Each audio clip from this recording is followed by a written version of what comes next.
مولا کہتے ہیں کہ تم نے یہ چڑیاں دیکھی ہیں، چھوٹی چھوٹی چڑیاں، آپ نے دیکھا صبح صبح چہچہاتی ہیں فجر کے وقت اور طلوع آفتاب پہ خاموش ہو جاتی ہیں. میں نے بہت زیادہ اس پہ غور کیا، اور کئی مرتبہ اگر میں جاتا ہوں نا تو لوگوں کے کیلنڈرز ہوتے ہیں، نماز کے ٹائم ٹیبل ہوتے ہیں، اگر اختلافی ہوں تو میں اس کو نہیں فالو کرتا، چڑیوں کو فالو کر لیتا ہوں.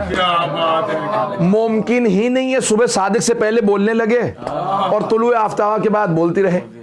شروع ہی صبح صادق پہ اول فجر سے شروع کرتی ہے. پتہ نہیں لوگ ہے یا نہیں ہے، پتہ نہیں لوگ ہیں یا نہیں ہے. انسان غلطی کر جاتا ہے، یہ چڑیاں غلطی نہیں کرتی.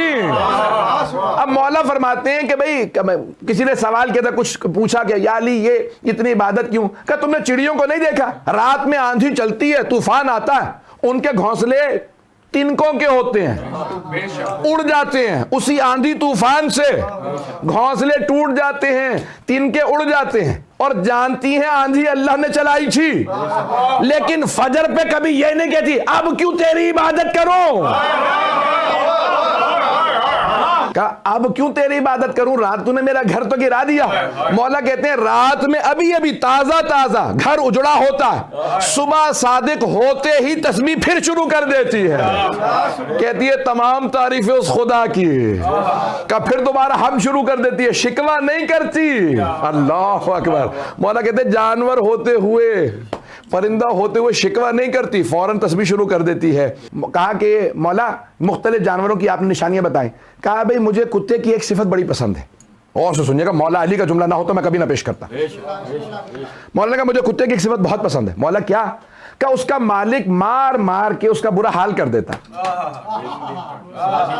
کونے میں بٹھا دے گا مار پیٹ کے، اتنی مار کھا کے انتظار میں رہتا ہے یہ مجھے بلائے گا کب.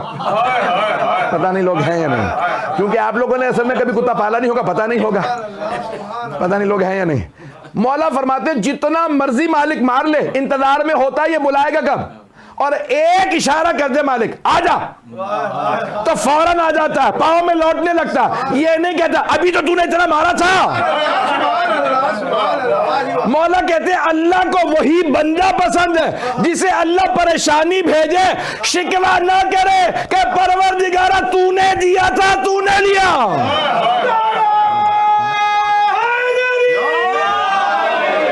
ایران کے ایک بہت بڑے آیت اللہ کہنے لگے کہ میں کہیں جا رہا تھا دوسرے شہر، گاڑی میں اپنی، ڈرائیور گاڑی چلا رہا تھا، انہوں نے اپنی کتاب میں کسی جگہ پہ لکھا یا ظاہراً ان کی تقریر میں نے سنا، تو کہنے لگے کہ میں سفر میں تھا تو میں نے ڈرائیور سے کہا ابھی گاڑی روکو، وہ گاڑی روک دی اس نے، وہ فوراً نیچے کہیں آپ نے سبزہ ہریالی ہوتی ہے وہ اتر گئے. کہا کہاں جا رہے ہیں آگا؟ کہا دیکھ نہیں رہے وہ دور ایک چرواہا سمجھتے نا، شیپرڈ، بکریاں چرانے والا، بھیڑ بکریاں چرانے والا چرواہا. تو کہا کہ بھئی یہ چرواہا جو ہے وہ نماز پڑھ رہا ہے، اب یہ بھی اذان ہوئی ہے، یہ نماز پڑھ رہا ہے، اس سے ملنا چاہتا ہوں. دوڑتے ہوئے نیچے اترے گئے، پوچھا بھئی یہ ابھی اذان ہوئی ہے تم نے فوراً نماز شروع کر دی، اول وقت نماز کیسے سیکھی؟ دیکھا کہ چرواہا بالکل ان پڑھ ہے، الٹریٹ ہے، لکھنا پڑھنا نہیں، کچھ بھی نہیں جانتا، عالم فاضل نہیں تھا، سادہ سا آدمی، گاؤں کا دیہاتی. کہا یہ میں نے اپنی بکریوں سے سیکھا. توجہ، کہ اپنی بھیڑ بکریوں سے میں نے اول وقت نماز سیکھی ہے. کہا بھیڑ بکریوں سے کیسے سیکھی؟ اذان ابھی ہوئی ہے تم فوراً کھڑے ہو گئے. اب ہمیں تو لوگ کیا کچھ ٹائٹل دیتے ہیں، تو میں تو ابھی موٹر وے پہ سفر کر رہا تھا، تمہیں دیکھ کے فوراً گاڑی رکوائی، کیسے اس سخت گرمی کے اندر تم یہاں کھڑے نماز پڑھ رہے ہو؟ کہا آغا جب رات ہوتی ہے نا، شام ہو جاتی ہے تو میں ایک آواز دیتا ہوں، سیٹی بجاتا ہوں، میری بھیڑ بکریوں کو پہچان ہے یہ مالک ہے، میری ایک آواز پہ ساری بھیڑ بکریاں آ جاتی ہیں. کوئی یہ نہیں کہتی ارے آج تو میں نے گھاس نہیں چرا، کوئی یہ نہیں کہتے میں نے تو پانی پوری طرح نہیں پیا تھا، میں تو آج بیمار تھی. کیا ساری بھیڑ بکریاں ایک میری آواز پہ آ جاتی ہیں؟ ارے یہ جانور مجھ ناقص کی ایک آواز پہ آ جائے، اور خالق ہے حی علی الصلاۃ.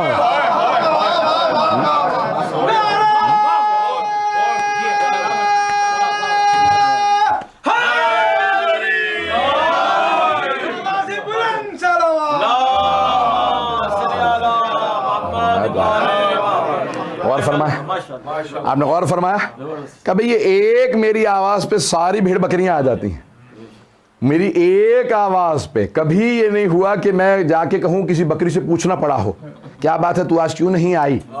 کسی بھیڑ نے آج تک مجھے تلاش کرنے کی مہلت نہیں دی. کہا یہ اتنے برس سے میں بکریاں چرا رہا ہوں، انہوں نے کبھی نہیں. تو وہ تو پھر خالق ہے. جیسے ہی مجھے مؤذن کی آواز آتی ہے میں کہتا ہوں ارے میری بکریاں میری آواز پہ آ جاتی ہیں، یہ میرے خالق نے مجھے بلایا ہے.